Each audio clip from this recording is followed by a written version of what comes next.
Friends, welcome to my channel. நம்ம இன்னைக்கு சப்பாத்திக்கும் சாதத்துக்கும் கலந்து சாப்பிட்ற மாதிரி ஒரு சிக்கன் கிரேவி தாங்க செய்ய போகிறோம். வாங்க எப்படி செய்யலான்னு பார்க்கலாம். கிலோ சிக்கன் கழுவி எடுத்து வச்சுருக்கேன். 150 கிராம் வெங்காயம்.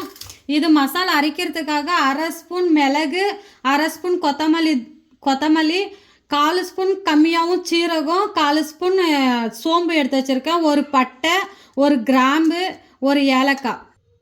கொத்தமல்லி தூள் 2 ஸ்பூன், அரை ஸ்பூன் கரம் மசாலா, 1/4 ஸ்பூன் கம்மியாகவும் சீரகத்தூள், தேவையான அளவு மஞ்சள் தூள், 1 ஸ்பூன் மிளகாய் தூள், ஒரு கைப்பிடி அளவுக்கு கொத்தமல்லி, ஒரு 10 பூண்டு, ஒரு 4 இஞ்சி, 3 பச்சை மிளகாய், தயிர் ஒரு 4 ஸ்பூன். கடாய் வச்சு எண்ணெயை ஊற்றிக்கலாம். எண்ணெயை ஊற்றிட்டு கறியை போட்டுக்கலாம்.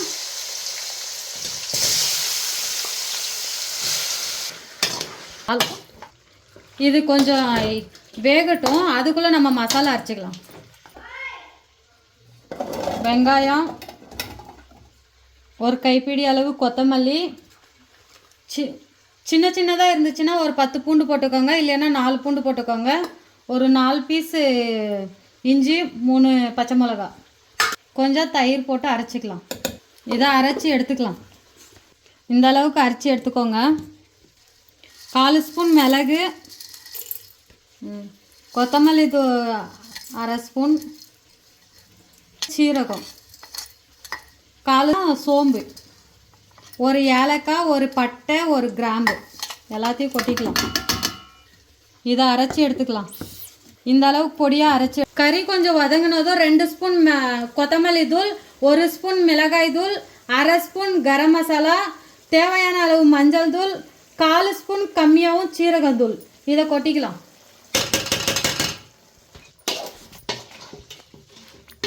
அது கொஞ்சம் வதங்கின பின்னாடி நம்ம அரைச்சி வச்ச மசாலா கொட்டிக்கலாம். தேவையான அளவு உப்பு போட்டுக்கலாம். அது கொஞ்சம் வதங்கின பின்னாடி நம்ம அரைச்சி வச்சிருக்கிற மசாலாவை கொட்டிக்கலாம். காரில் இருக்கிற மசாலா மட்டும் கொஞ்சமாக தண்ணி ஊற்றி கழுவி ஊற்றிக்கோங்க. அந்த தண்ணியே போதும். இதுக்கு அந்த தண்ணியே போதும். சிக்கன்லேயே கொஞ்சம் தண்ணி வரும், அதனால் அதுவே சரியாக போகும். இது நல்லா கொஞ்சம் வேகட்டும். ஒரு 7 நிமிஷத்துக்கு வேகட்டும். அதுக்கப்புறம் 7 நிமிஷம் நல்லா சிக்கன் கிரேவி வெந்தாச்சுங்க. இப்போ கஸ்தூரி மேத்தி கொஞ்சோண்டு போட்டு கலக்கி விட்டுட்டு இறக்கிக்கலாம்.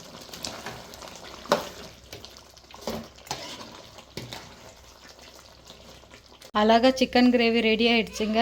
இந்த வீடியோ உங்களுக்கு பிடிச்சிருந்தா லைக் பண்ணுங்கள், ஷேர் பண்ணுங்கள், கமெண்ட் பண்ணுங்கள், சப்ஸ்கிரைப் பண்ணுங்கள்.